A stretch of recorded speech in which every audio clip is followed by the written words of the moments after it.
مسیح میں آپ کی سلامتی ہو۔ انجیل مقدس میں سے پڑھیں گے یوحنا کی انجیل، اس کا 10واں باب۔ یوحنا 10واں باب۔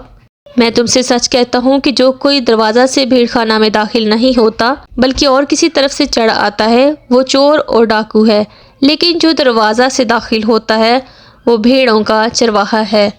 اس لیے دربان دروازہ کھول دیتا ہے اور بھیڑیں اس کی آواز سنتی ہیں، اور وہ اپنی بھیڑوں کو نام بنام بلا کر باہر لے جاتا ہے۔ جب وہ اپنی سب بھیڑوں کو باہر نکال چکتا ہے تو ان کے آگے آگے چلتا ہے، اور بھیڑیں اس کے پیچھے پیچھے ہو لیتی ہیں، کیونکہ وہ اس کی آواز پہچانتی ہیں، مگر وہ غیر شخص کے پیچھے نہ جائیں گی بلکہ اس سے بھاگیں گی، کیونکہ غیروں کی آواز نہیں پہچانتی۔ یسوع نے ان سے یہ تمثیل کہی، لیکن وہ نہ سمجھے کہ یہ کیا باتیں ہیں جو ہم سے کہتا ہے۔ پس یسوع نے ان سے پھر کہا، میں تم سے سچ کہتا ہوں کہ بھیڑوں کا دروازہ میں ہوں۔ پس یسوع نے ان سے پھر کہا، میں تم سے سچ کہتا ہوں کہ بھیڑوں کا دروازہ میں ہوں۔ جتنے مجھ سے پہلے آئے سب چور اور ڈاکو ہیں، مگر بھیڑوں نے ان کی آواز نہ سنی۔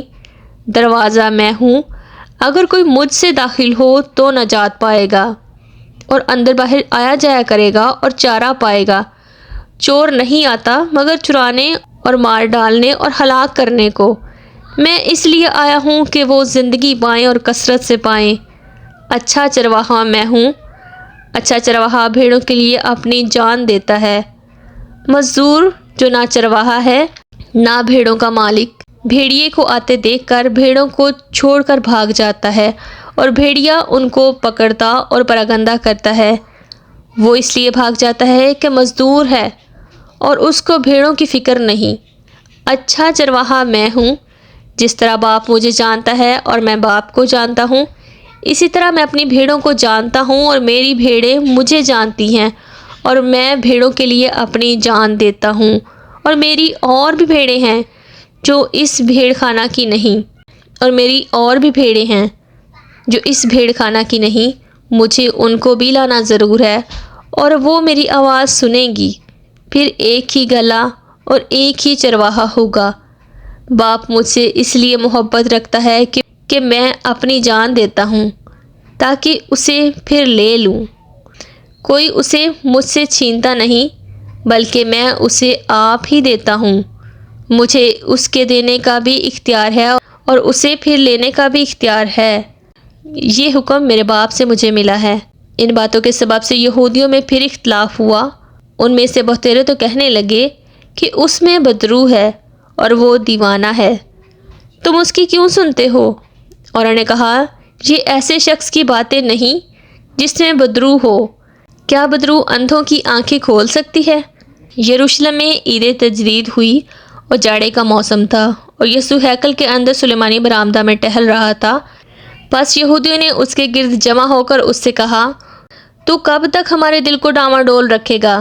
اگر تو مسیح ہے تو ہم سے صاف کہہ دے۔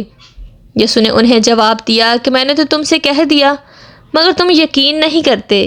جو کام میں اپنے باپ کے نام سے کرتا ہوں وہی میرے گواہ ہیں، لیکن تم اس لیے یقین نہیں کرتے کہ میری بھیڑوں میں سے نہیں ہو۔ میری بھیڑیں میری آواز سنتی ہیں، اور میں انہیں جانتا ہوں، اور وہ میرے پیچھے پیچھے چلتی ہیں، اور میں انہیں ہمیشہ کی زندگی بخشتا ہوں، اور وہ ابد تک کبھی ہلاک نہ ہوں گی، اور کوئی انہیں میرے ہاتھ سے چھین نہ لے گا۔ میرا باپ جس نے مجھے وہ دی ہیں سب سے بڑا ہے، اور کوئی انہیں باپ کے ہاتھ سے چھین نہیں سکتا۔ میں اور باپ ایک ہیں۔ یہودیوں نے اسے سنسار کرنے کے لیے پھر پتھر اٹھائے۔ یسوع نے انہیں جواب دیا کہ میں نے تم کو باپ کی طرف سے بہترے اچھے کام دکھائے ہیں، ان میں سے کس کام کے سبب سے مجھے سنسار کرتے ہو؟ یہودیوں نے اسے جواب دیا کہ اچھے کام کے سبب سے نہیں بلکہ کفر کے سبب سے تجھے سنسار کرتے ہیں، اور اس لیے کہ تو آدمی ہو کر اپنے آپ کو خدا بناتا ہے۔ یسوع نے انہیں جواب دیا، کیا تمہاری شریعت میں یہ نہیں لکھا کہ میں نے کہا تم خدا ہو؟ جبکہ اس نے انہیں خدا کہا جن کے پاس خدا کا کلام آیا، اور کتاب مقدس کا باطل ہونا ممکن نہیں۔ آیا تم اس شخص سے جسے باپ نے مقدس کر کے دنیا میں بھیجا کہتے ہو کہ تو کفر بکتا ہے، اس لیے کہ میں نے کہا میں خدا کا بیٹا ہوں؟ اگر میں اپنے باپ کے کام نہیں کرتا تو میرا یقین نہ کرو، اگر میں اپنے باپ کے کام نہیں کرتا تو میرا یقین نہ کرو، لیکن اگر میں کرتا ہوں تو گو میرا یقین نہ کرو، مگر ان کاموں کا تو یقین کرو تاکہ تم جانو اور سمجھو کہ باپ مجھ میں ہے اور میں باپ میں۔ انہوں نے پھر اسے پکڑنے کی کوشش کی لیکن وہ ان کے ہاتھ سے نکل گیا۔ وہ پھر یردن کے پار اس جگہ چلا گیا جہاں یوحنا پہلے بپتسمہ دیا کرتا تھا اور وہیں رہا، اور بہتیرے اس کے پاس آئے اور کہتے تھے کہ یوحنا نے کوئی معجزہ نہیں دکھایا، مگر جو کچھ یوحنا نے اس کے حق میں کہا تھا وہ سچ تھا، اور وہاں بہتیرے اس پر ایمان لائے۔ انجیل مقدس کا پڑھا اور سنا جانا ہم سب کے لیے باعث برکت ہو۔ آمین۔ God bless you.